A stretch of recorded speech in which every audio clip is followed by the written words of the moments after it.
If you want, can you hold it a little higher? Sweet. Now you're good. Thank you. No. Unless you need one. You need one, I guess. I just do my thing. Keep doing that, buddy. All right, well, hopefully we get some You guys related to Josh Monhoot by chance? So you want to jump in there? Don't know a Josh Monhoot. Okay. Down in, what, the Bremen area? He actually went to St. Joe. You need me to take a break? I've got a cousin, about Jake, Penway. that went to St. Joe. What year? Jacob, he was a couple years behind me, a year or two, so 98, 99. No. Oh. 2000, he either graduated possible. 99 or 2000. Baseball player? No, he's a football player. Okay. Awesome. You ready to go? All set. Good seeing you. All right. Thank you, sir. Hold on. All right, we'll see ya. We'll run into Kroger's like you do. Are we looking good? Yeah. Excellent.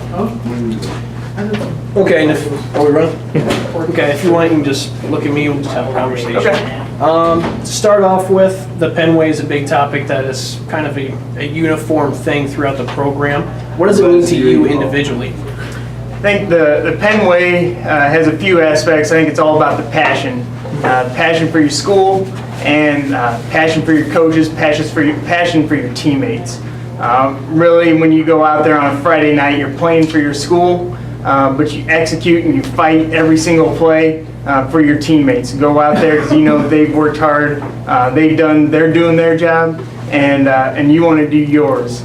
Another thing is focus.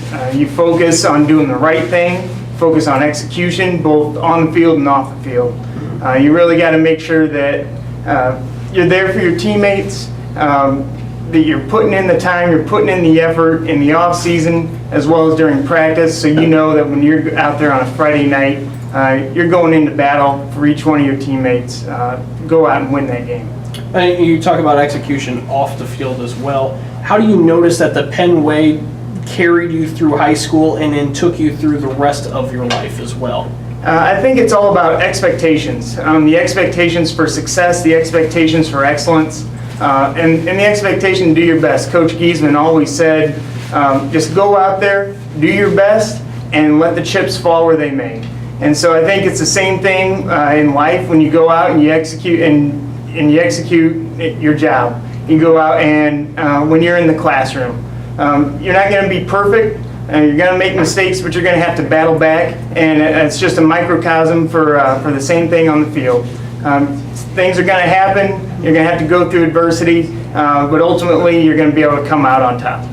So what is it like entering into a program when you're 15, 16 years old and you start to develop or get that culture presence in yourself? Or does it start at a younger age with some of the youth stuff? When does that Penn Way really start kicking in, and is it a tough adjustment to develop that mindset? I think for me personally, I grew up in that with my dad as a coach. As a kid, I was able to go to the summer workouts, and I was able to see firsthand the intensity and the leadership of the players. And really, that's where it comes from, because that's who you're watching. You're watching the guys on the field more so than anybody else. And they do a great job with the football camps, starting in, I think it's about 3rd grade. And you start with the Penn Cheers, and you have the players that are leading the camps, and you get to know the players, and they draft teams, and so you're attached to that player for that year. So when you go to that game on a Friday night, you're watching for your player who drafted you for his team, and it just builds on itself. The culture as you go through, it just manifests itself all through the middle schools and then up through the freshmen and the high school. And I'm really amazed at how fast that comes in, even for the players that move in that didn't grow up necessarily within the organization. We had Jason Tomasi come in my year group. I want to say it's a sophomore, and he immediately he embraced the culture. He immediately became a Kingsman, and he was proud. And after that first practice, he knew what he was getting into. It was embellished by all the players. We took him in as another teammate, and he was a key part to our success. People have talked a lot about that the adjustment for an outsider to come into the Penn program wasn't really difficult for a lot of those guys because it's such a family atmosphere that people just kind of welcome them in. Did you notice that? And is that kind of what you're talking about with relationships with maybe older guys when you would go to the games as a kid? Yes, absolutely. I mean, we saw it with Billy Seymour. I know when he came in, he only had 2 years in the program, and his pride and everything that he has for the program, even after he left through Michigan and afterwards, it manifests itself throughout his entire life. For me personally, I mean, I remember growing up seeing the Brent CMAC, the Chris and Brent Baldwins, going through with the Dreisbachs and the McCulloughs, and seeing them out on the field just makes you you just can't wait you're chomping at the bit to get your chance to get out there and make your mark on that field. Brad, talk about what it's like being on the team where your dad's coaching. What was that environment like? The environment with my dad coaching, it really was a coach-player relationship. Obviously off the field, it was father-son. On the field, it was coach-player. It probably helped that he wasn't my exact position coach, but it really was a professional relationship, and we both understood that. Really, I think for me, the big thing with my dad as a coach was growing up in the organization and understanding, going through the culture and seeing how the coaches worked and how much emphasis and how much work the players put into the program. Of course, it was especially fitting after we won our third state championship in my senior year. It was a little bit more of a double moment for that, being able to hug my dad afterwards. Well, let's expand on that. What was it like walking off the field, having accomplished the ultimate goal, and having accomplished it with your family in the stands and your dad on the sidelines? I mean, I'm emotional just thinking about it. It was extremely bittersweet. I mean, at the time, it was complete euphoria. And this is everything for almost 18 years that I had grown up and dreamed about. And having done it the past 2 years, going into my senior year with 18 new starters at the start of the season, it seemed like it was a little far-fetched. But being able to walk off that field, to see my family come down from the stands one last time, it's incredible. It really was. And I'm thankful for the moment. And it was really hard to walk off that field knowing that I was never going to put that helmet on again. But we accomplished our goals. Thanks, sorry about that. What would it mean to you to be able to put the black and gold back on one more time? It would mean everything to be able to do it one more time. I just hope they wouldn't do it in a time that mattered, because I don't think I could execute the way I used to.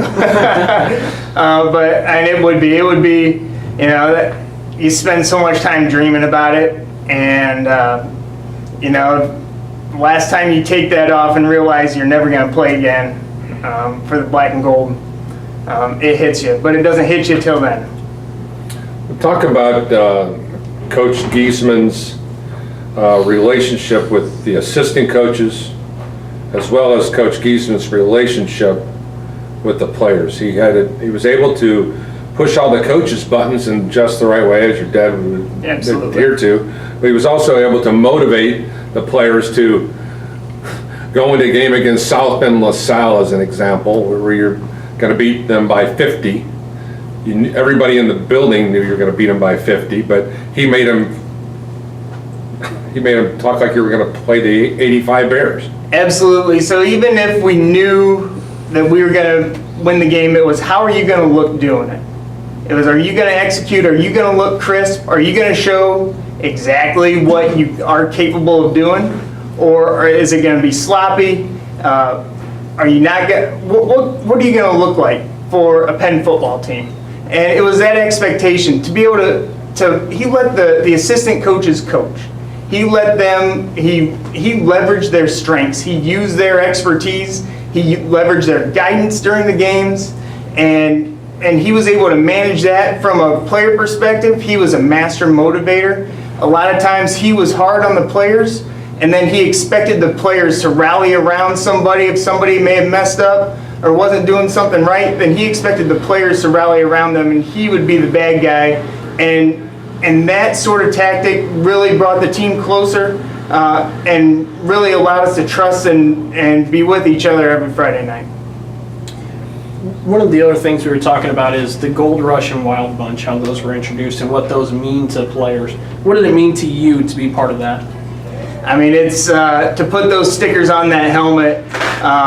You know, it's a subculture of the Penn football program. It's a subculture of that Penn sticker on your helmet. Just the connotation of having the Wild Bunch sticker in front to let the enemy, let the opponent know that you're coming at them and you want them to see that. And then to put the Gold Rush sticker on the back as they see you go by to score that touchdown, it's a reminder of who just ran you over. It emphasizes the basics of what you were supposed to do when you were out there on that football field. Do you remember the exact moment where you were able to put the sticker on your helmet and what that was like? Oh, absolutely. It was the night before the first game, my senior year. And it's one of those things that you watch everybody else able to do that gets in front of you. And you can't wait for that moment. You work hard, especially in the off season.